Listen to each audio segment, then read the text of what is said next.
நம்ம அம்மாச்சி கிச்சனில் இட்லி பொடி செய்ய போகிறோம். அது எப்படி செய்யலான்னு பார்க்கலாம் வாங்கம்மா. இட்லி பொடி அரைக்கிறதுக்குப்பா இன்றைக்கி தேவையான பொருட்கள் பார்ப்போம். 100 கவலை இலை, 200 கிராம் அரிசி, 200 கிராம் உளுத்தம்பருப்பு, 50 கிராம் பொட்டுக்கடலை, 200 கிராம் கடலைப்பருப்பு, 100 மிளகாய், இது கொஞ்சம் காரமான மிளகாய், ஒரு கைப்பிடி கருவேப்பிள்ளை, 50 கிராம் பெருங்காயம், 20 பல் பூண்டு இடித்து வச்சுருக்கேன், தேவையான அளவு உப்பு, வறுக்க எண்ணெய். இதான்ப்பா தேவையான பொருட்கள். அடுப்பை ஆன் பண்ணி ஒரு கடாயை வச்சுருக்கோம். ரொம்ப எண்ணெய் ஊற்றக்கூடாது. ரொம்ப எண்ணெய் ஊற்றி வறுத்தோம்னா ஒரு 2-3 நாளில் இது ஒரு காரம் நான் தடிக்கும். அதனால் கொஞ்சமாக எண்ணெய் ஊற்றி வறுத்துக்கலாம்ப்பா. இந்தமாரி வறுக்கிறப்ப ஒரு மாதம் இல்லை கெட்டு போகாமல் நல்லாயிருக்கும்ப்பா. ஃபஸ்ட்டு நம்ம உளுந்த வறுத்து எடுத்துக்கலாம். நல்லா பொன் வறுவலாக வறுத்து எடுத்துக்கலாம்ப்பா. லைட்டாக தான் வந்திருக்கு, இன்னும் கொஞ்சம் வறுவெடுக்கும். வாசம் வந்துருச்சுப்பா, நல்லா பாருங்க. பொன் வறுவலாக வறுந்துருக்கு. இப்போ நம்ம எடுத்து இது வறுத்தோம்னா காஞ்சி போயிடும். மீடியம் ஃப்ளேமில் வச்சு தான் நம்ம வறுத்துருக்கோம். இப்போ நல்லா பாருங்கள். அப்பா இது நல்லா வறுபட்டுருக்கு. இப்போ ஒரு பிளேட்டுக்கு நம்ம மாற்றிக்கலாம்.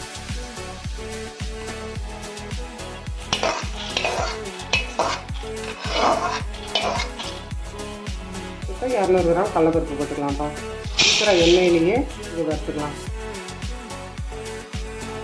எண்ணெய் வேணாம், உளுத்தம்பருப்புக்கு ஊற்றிருக்க எண்ணெயும் இருக்குது, அதுலேயும் இதை நம்ம போட்டு கரட்டி எடுத்துக்கலாம். இதுவும் நல்லா பொன் வறுவலாக வறுக்கணும்ப்பா. நல்லா பொன் வறுவலாக வறுத்துட்டுமா வறுத்தாச்சு. இப்போ நம்ம எடுத்து இதே பிளேட்டில் மாற்றிக்கலாம்.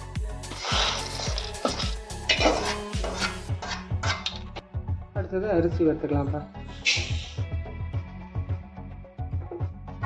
அரிசியும் நல்லா பொரியணும், மலன்னு பொரிஞ்சோட நம்ம எடுத்து பிளேட்டில் மாற்றிக்கலாம்.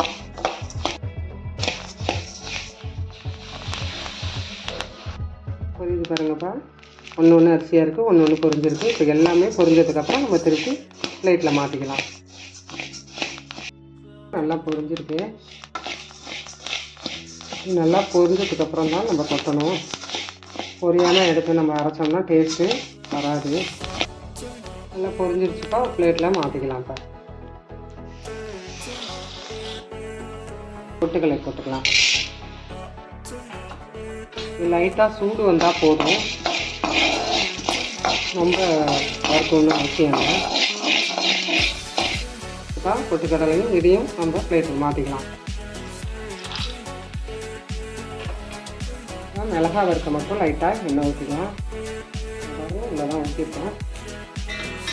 அது கூடயே நம்ம கருவேப்பிலையும் மிளகாயும் கொஞ்சம் ஒரு வேலை வறுத்து வறுத்துக்கலாம்ப்பா.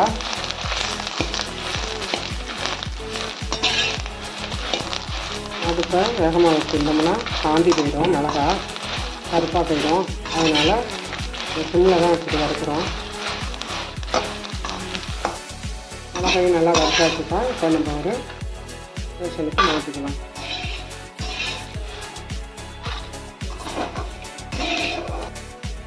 லைட்டாக எண்ணெய் ஊற்றி தான்ப்பா வறுக்கணும். ரொம்ப எண்ணெய் ஊற்றினா மிளகாய் அரைப்படாது.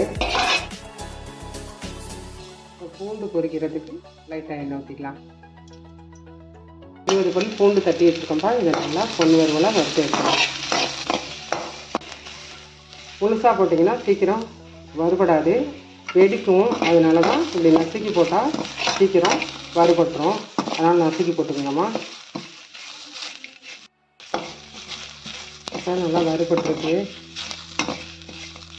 தோலோடு தாம்மா நான் போட்டிருக்கேன். நீங்கள் தோல் வேணும்னா தோலோட போட்டுங்க, அப்படி இல்லைன்னா தோலை உச்சிட்டுங்க நசுக்கி போட்டுக்கலாம். ரேட்டுக்கு மாற்றிட்டோம். இப்போது கொஞ்சம் எண்ணெய் ஊற்றி பெருங்காயம் பொரித்து எடுத்துக்கலாம். கட்டி பெருங்காயம் வேணாலும் போட்டுங்க, இல்லைன்னா தூள் இருந்தாலும் நீங்கள் வறுத்துட்டு போட்டுக்கலாம்.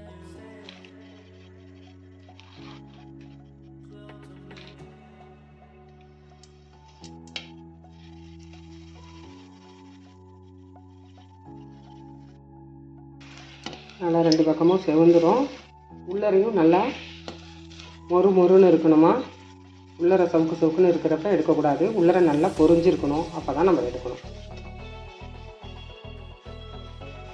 நல்லா மொறு மொறுன்னு இருந்தால் தான் பெருங்காயம் மிக்சியில் போட்டால் பவுட்ராக போகும், இல்லைன்னா சவுக்கு சவுக்குன்ட்டு 1-2 கிடக்கும். அதனால் பெருங்காயத்தை நல்லா பொரிஞ்சு வெந்தோடனே தான் எடுக்கணும். எடுத்துக்கலாம்ப்பா. எடுத்துகிட்டு அடுப்பு ஆஃப் பண்ணிக்கலாம்.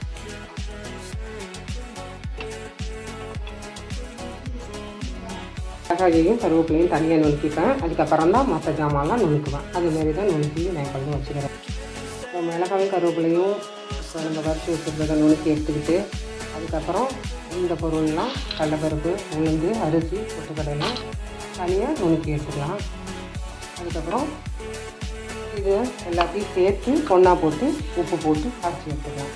இதையும் அரைச்சி எடுத்துக்கலாம். இப்போ மிளகாயும் கருவேப்பிலையும் அரைச்சாச்சுப்பா. பவுலில் மாற்றிருக்கு, அது கலந்து 2 செட்டாக அரைச்சி எடுத்துக்கலாம். சூடை ஆற விட்டு தான்ப்பா அரைக்கணும். பாதி போட்டிருக்கேன், பாதி இருக்குது. இந்த பாதியை அரைச்சிட்டு வந்துடுறேன்ப்பா. தூக்கிட்டு வந்தாச்சுப்பா. பாதியை இந்த மிளகாவோட கலந்துக்கலாம். இப்போ அடுத்த பாதியை அரைச்சிட்டு வந்துக்கலாம்ப்பா. இப்போ பாதி மிக்சியில் இருக்குது. இதில் மிளகாயும் பாதி அரைச்சதும் இருக்குது. ரெண்டாக கூட போட்டுக்கலாம். மிளகாய் கருவேப்பிலை பாதி அரைச்சது, பாதி இதில் மிக்ஸி ஜாரில் இருந்தது. இதோட இந்த பூண்டு, பெருங்காயம், கொஞ்சம்